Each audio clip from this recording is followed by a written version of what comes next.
Hello, everybody. Welcome back to my channel. It is your Goth Country Girl in training, the dorky, unfiltered Latina, and of course, your favorite dimple top mess here. Before we get started on today's book review, please like, comment down below, and subscribe. Ring that bell for notifications. I truly appreciate it. With that being said, we're going to get started on our book review today, and it's going to be Twisted Hate by Anna Wong. And if you don't already know, then please know there are spoilers and, of course, smutty talk ahead. I found this pair of, in Twisted Hate quite refreshing because, unlike Ava slash Alex or Rice slash Bridget, these two, under no circumstances, Josh and Jules, had any kind of lovey-doveyness, even when they were messing around. They hated it even when they were doing it. Part of me really loved it because, damn. And their bickering was probably one of the things that kept me solely entertained because throughout the first two books, we as readers could literally hear their fighting in the background, and we just knew this was going to happen one way or the other. And this book did not lack in the hate that they had for each other and the first encounters of sex that they have, because one of their first encounters was like this, and I quote, "Nothing about what we were doing was sweet or sensual. It wasn't about emotional connection. It even wasn't even about physical attraction, no matter how wet I was or how much he ruined me." End quote. Because everything honestly did really give a fuck about each other, if I'm being honest. They didn't care a dot. So this was kind of like their angry, just go at it, savage moment, let all that catharsis, as they said in like the more of the paragraph, liberate and be like untamed to themselves. So usually I don't start off with spice level in book reviews, but oh well, we're gonna make an exception for this case. I will admit this. Josh and Jules definitely had like the most creativity in their scenes. Every scene was different and exciting, and nothing makes me love good smut more than a change of scenery and additional things that neither Alex or Rice, if I'm saying Rice, I say Rice, but I don't know if it said Reese. So if I'm saying it wrong, I'm sorry. Correct me if I'm wrong, but I just read it as Rice. Have touched upon this level of changery, scenery changery. All I gotta say is there's anger, there's rawness, and tools on display. It's an enemy to lovers and friends with benefits wrapped beautifully in like a nice little bow. Admittedly, like all of the Twisted series, these men could be like territorial as fuck over their leading women. With Josh and Jules, though, there was a lot, and I mean a lot, of hate sex, rough, angry, and I have no shame in admitting that I was living for it. Don't get me wrong. Both Rice and Alex had their rough moments with their booze, but Jules and Josh were more of one of my topics of BDSM, which was like brat and master dynamic. I cannot emphasize this enough. For as much as softness as it says, Jules is a brat, and for those of you who don't know much of this category of BDSM, brat, and ideally there's like a master or like a brat trainer, yeah, trainer tamer. It could go either way, honestly. Correct me if I'm wrong. I'm still learning. They are like higher levels of masochism and sadism than like the ideal quote unquote dom and sub. Usually a brat will be broken, but it's up to like the brat tamer to do it. That being said, I just wanted to explain that before diving into, back into the story about it, because Josh knew how to quote unquote put her in her place, which like, included some spanking, aggressive, sucky sucky here and there and edging. And Twisted Hate had some of my favorite smut, not just because of like the enemies to lovers trope, but also because it builds up to really intense people who don't give like a flying rat's poo about each other's opinion, are and they're headstrong in their own way. Also, Judge. I'm thinking of Crossed by Emily McIntyre. I've been wanting to read that book Side note, I know I'm getting distracted, but that book has been calling my name, so I don't know, I know it's like Judge Frollo and Esmeralda vibes, and I wanna get into that book, but that's for another time and another day. So, for Josh, I have to say that I'm not personally, like, a fan of his. We're gonna get into it, but I'll be damned. He was, like, written to take advantage of his surroundings. Let me just say, one of my favorite personal scenes in this book are when he actually, like, finds Jules's toys and just, like, bondages her and ties her to the bed like spread eagle. Like, if you've read this, you know this scene. Like, that scene alone was like he was like, "Nah, Jules, you said I was lazy, so I'm about to just chill and edgy over and over again just to show you how lazy I am." And like Miss Alex and Mr. Rice, I need to see more of that. Actually, Rice did use like a vibrator and on Miss Bridget, so I'll give him that. But I will always appreciate a good brat and brat tamer relationship or dynamic.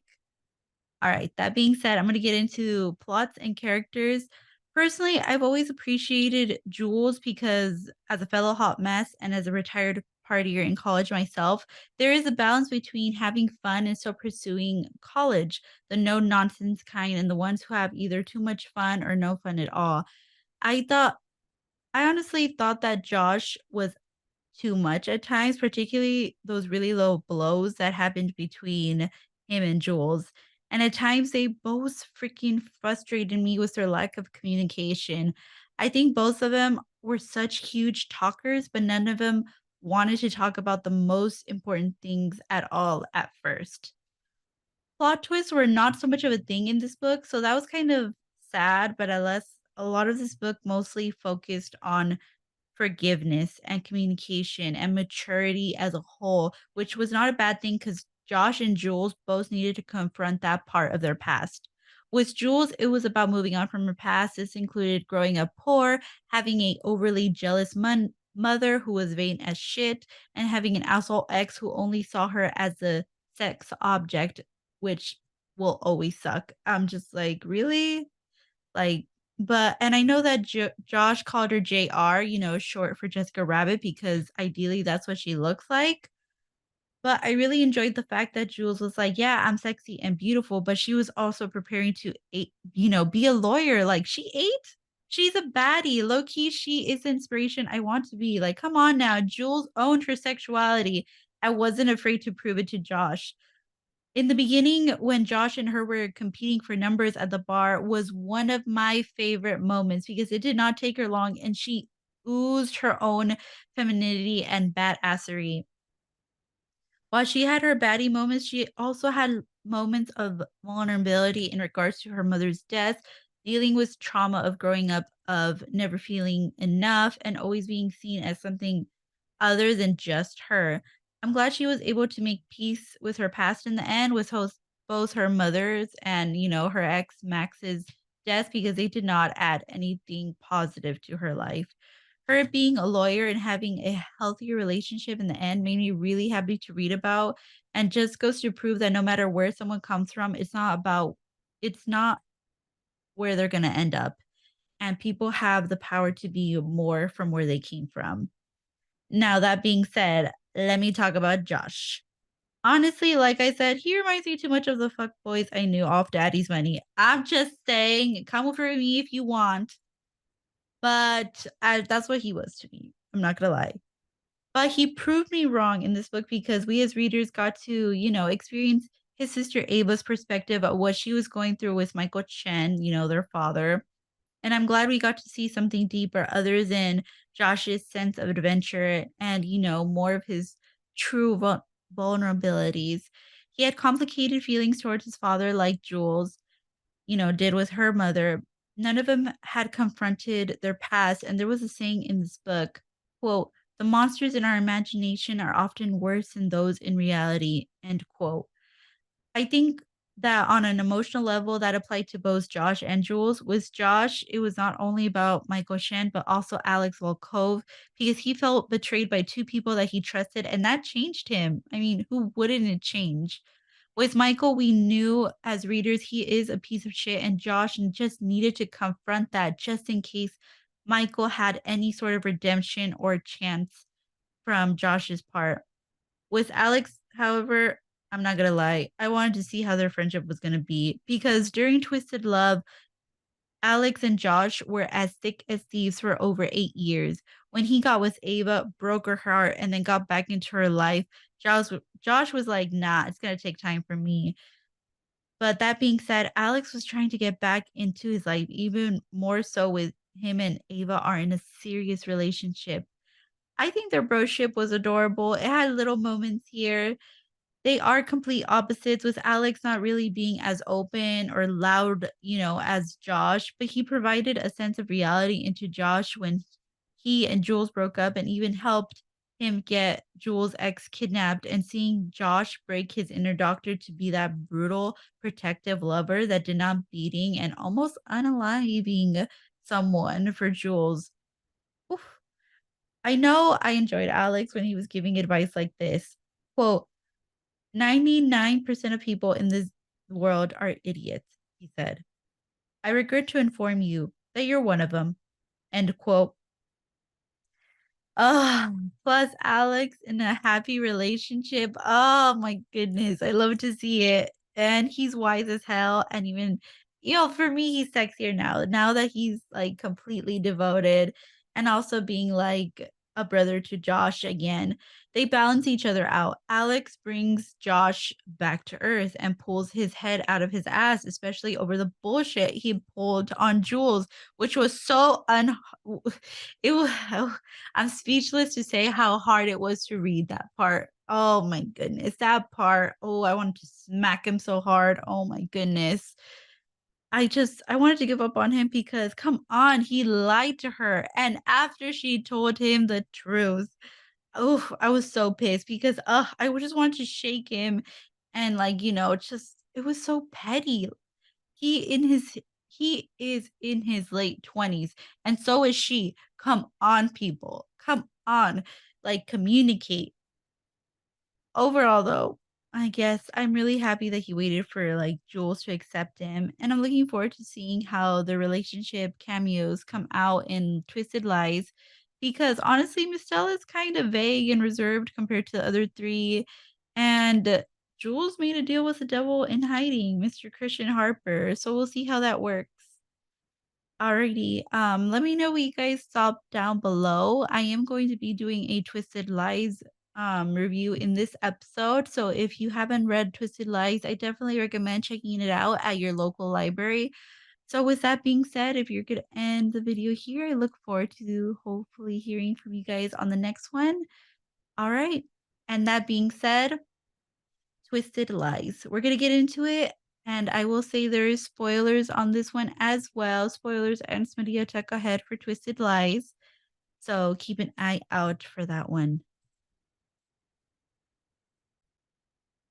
Oh, Twisted Lies. I think that it's always a bittersweet thing to finish a series. I am so happy to have discovered the series through Bookstagram and be giving it a try. Anna Wong, Miss Thing, she is the mother and a very talented smut and romance writers. That being said, for those of you who have finished the series, tell me what is your favorite moment or your favorite book or character in the Twisted series? I just want to know. Leave a comment down below and let me know which ones you guys enjoyed the most. So, in regards to this one being the final and fourth book, I had no idea what to expect, if I'm being honest. This is because, honestly, as a reader of the series, I thought Stella was kind of underplayed. She was underrated, and I kind of wanted more previews of her or her character and, who she is.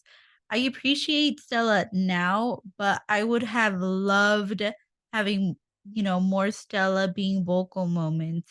But as someone who is also quiet and introverted in real life, I understand, but still. Plus, I could only imagine how hard it is for a person to Stella to truly stand out with, you know, with a whole as queen squad. Not that she isn't a queen, but like Ava Chen and Jules, the loudest redhead that is, our representatives of the DDs. So, Book Talk, remember when you make your reels that she is in her mid 20s, aka 25 and up, with at least bodily curves, mid size, and double Ds, not a super early 20s model. Okay, Book Talk, pull it together and show your mid size FMC representation. Haters. That's all I gotta say. That's all. I wanted to get that one out real quick about Jules because every time I see a reel about her, I'm just like, she's a super skinny, super young person, and I'm just like, she's 25 and higher, y'all. Like, you're using like 20, 19, 18-year-olds. Like, why?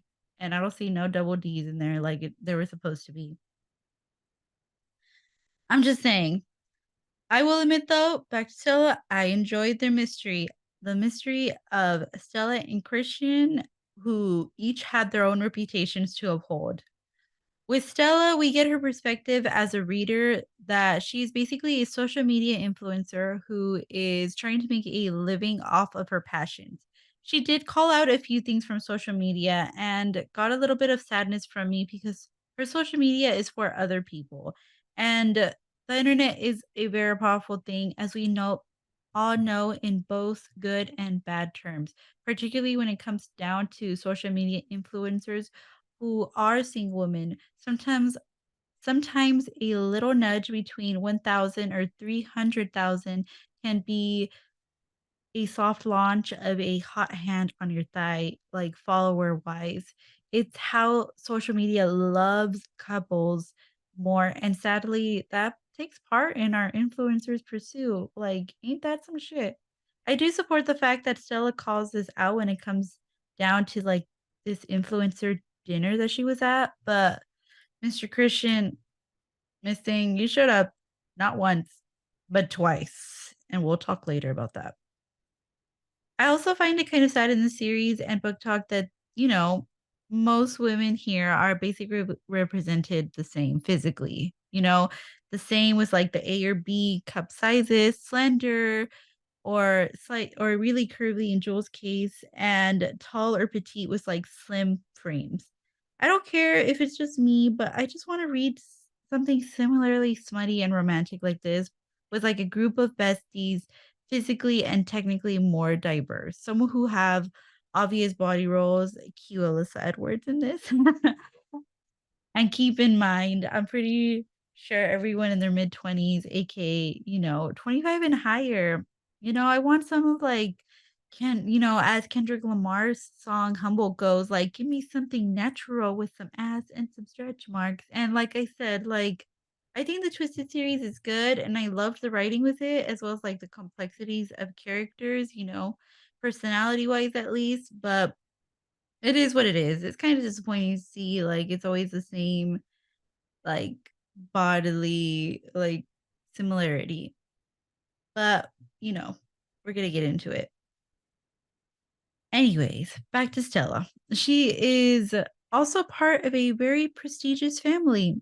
All of the Twisted series absolutely have to do with prestige, money, and power. No first class ticket. Yeah, I already broke that rule. This series said poor people who, except for Jules and Rice. I feel like they are the only ones that are as close to regular as fictional people can get. This is because Josh is a doctor. Ava did not have to spend her own money at their university, both from rich dad, and she's a world famous photographer, miraculously. Alex, he's a billionaire. Christian, billionaire. Jules, she worked her way up to being a lawyer, honey. And Rice, he is a workaholic bodyguard for the longest time before he became prince. So other than Jules and Rice, everybody pretty much has a high as fuck background. Like, shoot, I went to a prestigious university and I sure as hell did not get any enemies to lovers or enemies with benefits, body, or billionaire romance. Like, also, hey, UC Davis, how goes with your amazing chaoticness? Just saying, love you guys. Anyways, I found the plot to be both relatable and also very catered to the younger audience. relatable because of work. I'm glad Stella is going out of her way to provide hard work to other places other than her social media. But damn, that toxic work hustle culture is real. Talking from experience, it's really unfortunate that companies act exactly like the way they did in this book. I was curious on how Stella became such an influencer, but sadly, I know most of the general populations tends to gear towards like the skinny and highly useful beauties. Yes, I'm still calling this out because book talk, she's 26, not early 20s. Okay. So pull some, like, come on now. And I thought they were the most rushed couple of the bunch, Stella and Christian. I get it after enemies to lovers trope for like the first three books. Yeah, I could see how I'm out of practice for like the, quote unquote sweeter type of love. And it didn't feel unnatural. I think they definitely had a comfort level way faster compared to the other three couples. I think I would have liked to have seen snippets or like to have seen more past moments between them throughout the months or years, according to Christian, and previous interactions before their arrangement. I think I only remember a snippet from Rice's perspective when him and Bridget were getting married and Stella was dancing on the dance floor and Christian was watching her. Other than that, just a short interaction with Jules third wheeling on their apartment. And let me tell you, Stella got it so easy on rent, that's for sure. It's Washington, and I'm finding out a lot of my romance books are set in Washington. Is there something I should know about this place? Cause let your girl know. Please feel free to comment down below because the Christian Harpers, Alex Volkov, Zaid Meadows, and Josh Shens are all there. So I'm just like, the gears are moving. All right. Okay, so the stalker and impending influences were new add-ons to the plot that definitely brought Stella and Christian together. Also, can we talk about the fact that they are a strong and quiet couple? Come on now. Everyone, and I mean everyone puts their love in the air, but them too. Stop launching like pros. Let me tell you, Christian with his intimidating figure, looks, and deadly charisma, while Stella is this graceful, influential, yet introverted person. But back to the stalker, we had no idea who he was. But was it just me, or was there absolutely no hints in this book? I just wanted some sort of clues or hints scattered around. Another thing that Twisted Lies embraced more was moral support from the male character. As I mentioned before with the influencer dinner, Mr. Christian had to show up. He's lucky he's also influential, hot, and rich. He showed more support than even Alex did with like Ava's boudoir shoe. At least Christian waited for them to wrap up, then was like, okay, now shoe, so I could really look at my girl. Also, quick side note, I don't appreciate the hate or general dislike of Alex on Twisted Love, because hello, you all read the rest, didn't you? So hush and stop using super young people, okay? When they're all the men are in their freaking 30s, okay? If anything, you should be using silver foxes, not babyface undergrads. Rookies. Anyways, Christian support lets Stella, go first class everywhere. From the dinner all the way to the Hawaii photo shoot. I'm just glad that this scene in particular let their first scene, smut wise, finally, happen. Cause they clearly wanted each other badly.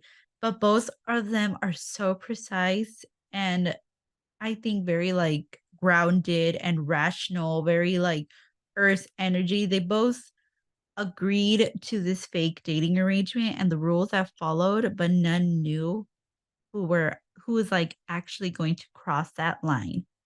Fake dating is one of my lesser loved tropes, but I lived for fake dating in this book. And his confession quote, it's because you haven't looked me in the eye since New York. It's because you're all I can fucking think about no matter where I am or who I'm with. And the thought of you hurt or upset makes me want to raise the city to the ground. I've never wanted someone more and I've never hated myself more for it. End quote. Mwah! Chef's kiss. Oh, God, that man. Anna Wong did an amazing job of making sure readers knew the chemistry was there. and the smut, so good. But I will admit, I appreciated the lightness of this novel because Twisted Love was about trauma of the past. Twisted Games was about royalty and a less bloody version of Game of Thrones. And Twisted Hate was also trauma, the pain of the past and healing from it. Twisted Lies did have its stalker and the trauma too, like with that, with also anxiety representation. Like, thank you. But it also had some of my favorite moments with the bros, the boys. Like, seriously, I lived for these male friendship moments between all four. The banter was freaking phenomenal. It was an interaction I didn't know I needed. I'm a huge freaking simp for bro friendships that are fun and, of course, roasting each other. Hear me out. Christian is like a black cat. He is very much like, "What do you want? Leave me alone." Alex Walkov, also a cat, probably like a black one, or I could see him also like a domesticated wild panther cat. Rice, Doberman husband. Come on now. Josh, here, golden retriever energy. Let me know if you guys think the same thing down below because I want to know what you guys think. Anyways, setting the scene where the three were interrogating Christian and Rice was like, "Really, Stella? Really, bro?" And Alex and Josh start laughing because Rice is like, "Hold the fuck up. One girl's heart can break, and you don't think her besties are gonna be also hurt by that?" Josh and Alex immediately like shut up because like any good partner they care I would literally kill for their women. I just enjoyed their banter. Plus, Josh getting possessive over Alex and Christian's chess matches. It had to be read to be believed and experienced. The fact that Christian is the most deadly person for a security company who is competitive and unloving to someone who lost a freaking pole to a stuffed unicorn and becoming the softest morally gray man to Stella, which in turn finally leads to talk about those smut scenes y'all thirsty messes wanted. I'm not gonna lie, other than the lack of bodily or ethnic diversity, yes, I'm petty about it, okay? I want to read more about like Latina and black curvy girls getting this level of attention, smut, and care. I would have loved it if one could just like asterisk or at least hint at the song that is supposed to be playing or scenes that we're supposed to be playing songs at. I loved the playlist provided because I know they were such good songs. And I forgot about them as I was reading. The smut scenes between Christian and Stella, sis, spectacular, tension building, mwah. The fact that they had sex before their first kiss, oh Lord, genius. Perfect for their love story. I loved Stella's growth and embracing of her sexual appetites, both of them taking the lead and turns in initiating some kind of playtime. My favorite scenes were the first time in Hawaii against the rocky cliff when they did it against the window at the penthouse and the bondage on the boat out in open scenes. I'm just going to say 365 days could never if I'm going to rank the series from a favorite to still my favorite, but someone has to be last, it would be Twisted Hate, Twisted Love, Twisted Lies, and Twisted Games. If I had to rank the men, like if like husband material or something, they're all fictional. I mean, yeah, I'm fictional. If they, if I had to rank these hot pieces of ink writing, it would be I think Christian Harper. Christian Harper would be my first one because, duh, billionaire. Morally gray, spoils you, supportive as hell. Alex Volkov, same thing, but darker and broodier. Josh Chen, although personally, between me and you guys, I think he would take forever to commit. And then Rice Larson. I have my reasons though. He was too much for me. Like he was fun, but he was just like calm down, bro, chill, like I'm glad he like eventually came into like and understanding with Bridget's, like, power status, but for a while, I just did not want to deal with him outside of the smut scenes. I think he just gets too much sometimes. I know he's smart and everything, but sometimes I just maybe I wanted more softer moments, like softer moments, like unicorn plush moments, kinda like that. And my favorite baddies would have to be it's hard because it's like they all have their good moments, and it's very they all have their own strengths, and I'm not using this to rank them like who's better, who's the best. I think maybe I wanna rank this more in, relatability or which ones I really connected with, the ones I enjoyed reading about the most. So for me, I enjoyed reading the most about is Jules. Jules's perspective was something I really enjoyed reading about. And then I would say Stella because as I said, I think anxiety representation is something that's so important to see in books. It's still something I don't want to say is taboo, but it's definitely something I haven't read so much about yet. And then Ava, because I enjoyed her positivitiness and even though it was too much sometimes, personally speaking, but she also like holds her ground. And then Bridget, she's a freaking queen for crying out loud, and she fought a whole country to marry her man. So she has her place here above him. And goes to show if you're lucky enough to be in a rich and prestigious university with just the right group of people, maybe, just maybe, you might get close to, a billionaire wifey status. I mean, Washington, I don't know. I think Washington is like a secret little place no one thinks about, but I could be wrong. Correct me if I'm wrong. But that being said, if you guys are still around, thank you so much. I appreciate you guys for sticking around. All right, that being said, have an amazing rest of your week, and I'll see you next time.